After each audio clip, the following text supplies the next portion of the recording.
नमस्कार दोस्तों, मैं doctor Sonvi Singh government polytechnic Jansath Muzaffarnagar से चैनल में आपका स्वागत करता हूं। कैसे हैं आप सब दोस्तों?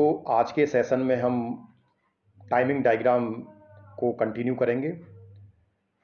अध्याय 3 के अंतर्गत instruction cycle and timing diagram का हम अध्ययन कर रहे थे। पिछले सेशन में हमने टाइमिंग डायग्राम में ऑपकोड फैच का टाइमिंग डायग्राम और मेमोरी रीड के लिए टाइमिंग डायग्राम का अध्ययन किया था।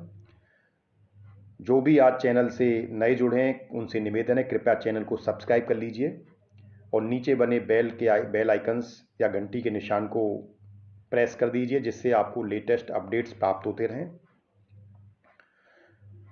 दोस्तों, अगर आपने चैनल को सब्सक्राइब नहीं किया तो कृपया चैनल को सब्सक्राइब कर लीजिए। तो आज के सेशन में we will discuss about the timing diagram in which we will study different timing diagram, memory write operation, IO read operation, IO write operation. यानी हमारे किसी भी इंस्ट्रक्शन को एग्जीक्यूट होने में हम 5 तरह के टाइमिंग डायग्राम का अध्ययन करते हैं, जिसमें पहला था ऑपकोड फैच, दूसरा था मेमोरी रीड जो हम पिछले वाले लेक्चर में अध्ययन कर चुके हैं। आज के लेक्चर में हम memory write, input output read और input output write. Input output read बोलने का मतलब आप समझिए हम इनपुट को रीड करने की बात कर रहे हैं। इनपुट आउटपुट राइट की बात करें तो हम आउटपुट पर राइट करने की बात कर रहे हैं। सिंपल समझिए, हम इसे इनपुट आउटपुट रीड या इनपुट आउटपुट राइट बोलते हैं, बट इसका मतलब है इनपुट आउटपुट रीड का मतलब हम इनपुट को रीड करते हैं और आउटपुट को राइट करते हैं। आउटपुट को हम रीड तो कर नहीं सकते, हम आउटपुट पर तो कुछ आउटपुट दे रहे हैं उसे, तो उसका ऑब्वियस है उस पर कुछ राइट कर रहे हैं, और इनपुट से हम कुछ ले रहे हैं तो उसको हम दे नहीं सकते, उस पर राइट नहीं कर सकते, उसे रीड करते हैं। तो सिंपल समझ लीजिए लॉजिक। तो in today's session we will discuss memory write operation, input output read operation और इनपुट आउटपुट राइट ऑपरेशन। तो अगर हमने कहा था, अगर आपने ऑपकोड फैच का टाइमिंग डायग्राम का अध्ययन कर लिया है तो बाकी के टाइमिंग डायग्राम को आपको कोई भी रट्टा लगाने की जरूरत नहीं है, केवल आप ऑपकोड फैच को अच्छे से समझ लीजिए। फिर और में क्या चेंज आ रहा है वो हम आपको बताते रहेंगे, जिससे आप आसानी से दूसरे टाइमिंग डायग्राम भी बना पाएंगे। तो मेमोरी राइट ऑपरेशन के टाइम डायग्राम की बात करें तो मेमोरी राइट ऑपरेशन भी M2 साइकिल के अंदर होगा। मशीन साइकिल 1 में हमेशा ऑपकोड फैच होता है, मशीन साइकिल 2 में आपका मेमोरी रीड राइट ऑपरेशन या input output read write operation होता है। तो ये M2 साइकिल है जिसमें T1, T2, T3 3 clock cycles होती हैं। देखें तो A2, A15 में कोई चेंज नहीं है, जैसा हमने ऑपकोड फैच में और मेमोरी रीड में पढ़ा था वही सेम मेमोरी राइट में है। AD0 टू AD7 में भी कोई चेंज नहीं है। T1 क्लॉक साइकिल के अंदर लोअर ऑर्डर PC बस है और T2, T3 साइकिल के अंदर डेटा अवेलेबल आ जाता है। ALE में भी कोई चेंज नहीं है। ALE भी T1 साइकिल के अंदर ALE address latch level high था जो कि लो हो गया, और IOM जो था IOM में भी कोई चेंज नहीं है। IOM वहां पर लो था क्योंकि मेमोरी पे हमें ऑपरेशन करना है, मेमोरी को रीड करना है या राइट करना, तो उस केस में IOM बार सिग्नल हमेशा लो रहता है। तो ये सिग्नल यहां पर लो है, इसमें कोई चेंज नहीं है। लेकिन यहां पर चेंज है, यहां पर S0 हमारा 0 से 1 हो रहा है, जबकि अगर हम मेमोरी राइट की रीड की बात करें तो यहां पर S1 0 से 1 हो रहा था और S0 0 था, जबकि यहां पर S1 0 है। तो दोनों अपोजिट हो गए। वहां पर S0 0 था, S1 1 था, लेकिन यहां पर S0 1 है, S1 0 है। तो एक तरह से हमने S0 S1 स्टेटस सिग्नल को जस्ट रिवर्स कर दिया, तो आपका जो रीड ऑपरेशन था वो राइट ऑपरेशन बन जाएगा। रेडी सिग्नल में भी कोई चेंज नहीं है, और जहां पर जो रेड सिग्नल देख रहे हैं आप, जिसे हमने रीड सिग्नल लिया था, वहां पर हम राइट सिग्नल यूज करेंगे।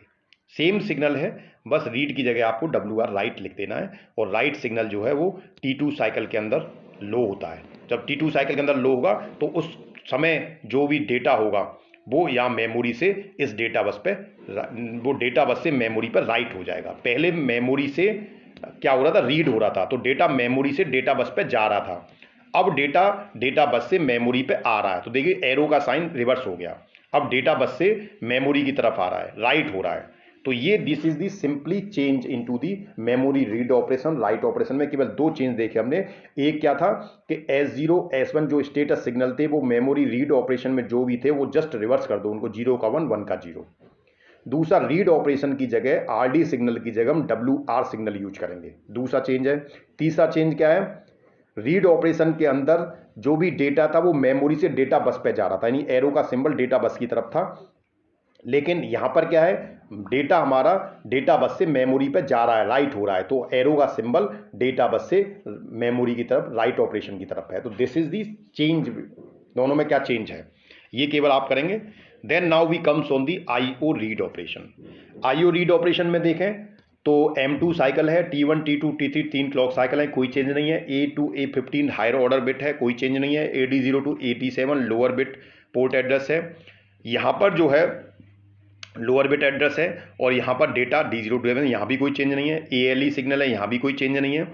अब देखें यहाँ पर IOM सिग्नल पहले यहाँ पर था, हाई से लो हो रहा था, अब ये लो से हाई हो रहा है। IOM सिग्नल हाई होने का मतलब इनपुट आउटपुट पे ऑपरेशन परफॉर्म हो रहा है। तो इतना तो हमें समझ में आ गया कि अगर हमारा ऑपरेशन IOM मेमोरी पे परफॉर्म हो रहा था, IOM बार सिग्नल हाई से लो होगा, चाहे वो रीड ऑपरेशन हो चाहे राइट ऑपरेशन हो। इसी तरह से जब ऑपरेशन इनपुट आउटपुट डिवाइस पर हो रहा है तो हमारा जो IOM सिग्नल है वो लो से हाई होगा, चाहे वो IO रीड ऑपरेशन हो चाहे वो IO राइट ऑपरेशन हो। तो इसका मतलब आगे आने वाले दोनों में ये हाई रहने वाला है। उसके बाद स्टेटस सिग्नल की बात करें तो स्टेटस सिग्नल रीड ऑपरेशन के लिए क्या था, S0 0 था और S1 1 था। तो S0 0 S1 1 ये सेम वही है जो मेमोरी रीड ऑपरेशन था। मेमोरी रीड ऑपरेशन में केवल आपको कुछ नहीं करना, आपको IOM को लो से हाई पर ले आना, बाकी सब सेम है। S0 वहां पर भी 1 से 0 हो रहा था और S1 0 से 1 हो रहा था, यानी S0 0 है S1 1।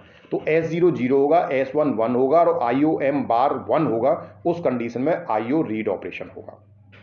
तो एक चेंज यहां पर आया। रेडी सिग्नल में कोई चेंज नहीं है और रीड सिग्नल वही है जो पहले था। रीड सिग्नल यहाँ पर लो हो रहा है, तो डेटा जो भी है वो मेमोरी से डेटा बस पे रीड हो जाएगा, यानी डेटा बस पे प्लेस हो जाएगा। तो हमें क्या चेंज आया, केवल इसमें हमारे पास दो चेंज हैं। यानी अगर हम इसको मेमोरी रीड ऑपरेशन से कंपेयर करेंगे तो इसमें कोई चेंज नहीं है, केवल IOM सिग्नल का चेंज है। IOM सिग्नल को आपको जो IOM सिग्नल हाई था, लो था, वो IOM सिग्नल हाई हो गया है, बाकी कोई चेंज नहीं है। इसी तरह से अब हम IO राइट ऑपरेशन देखें तो IO राइट ऑपरेशन को IO रीड ऑपरेशन से कंपेयर करेंगे तो हमें केवल WR को चेंज करना है और स्टेटस सिग्नल को जस्ट रिवर्स करना है। जो S0 था वो 1 कर दिया और S1 था वो 0 कर दिया। और आपका डेटा का जो है वो डेटा की डायरेक्शन, फ्लो ऑफ डेटा जो है वो चेंज करनी है। अब डेटा हमारा डेटा बस से मेमोरी की तरफ आएगा, यानी राइट ऑपरेशन हो रहा है। तो इसमें वही तीन चेंज हैं। तो डेटा, तो अगर हम देखें ऑपकोड फैच, उसके बाद IO रीड IO राइट और मेमोरी रीड मेमोरी राइट, पांचों तरह के टाइमिंग डायग्राम हमारे कंप्लीट हो जाते हैं इस तरह से।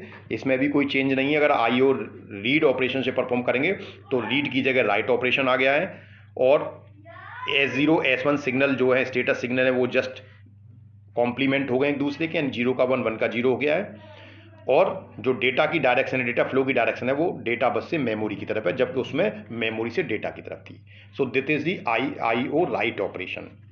Thanks for watching the video. दोस्तों, इस तरह से हमारा इंस्ट्रक्शन एंड टाइमिंग डायग्राम वाला चैप्टर पूरा होता है। धन्यवाद। अगर वीडियो पसंद आया हो तो लाइक करें, कमेंट करें, शेयर करें। धन्यवाद।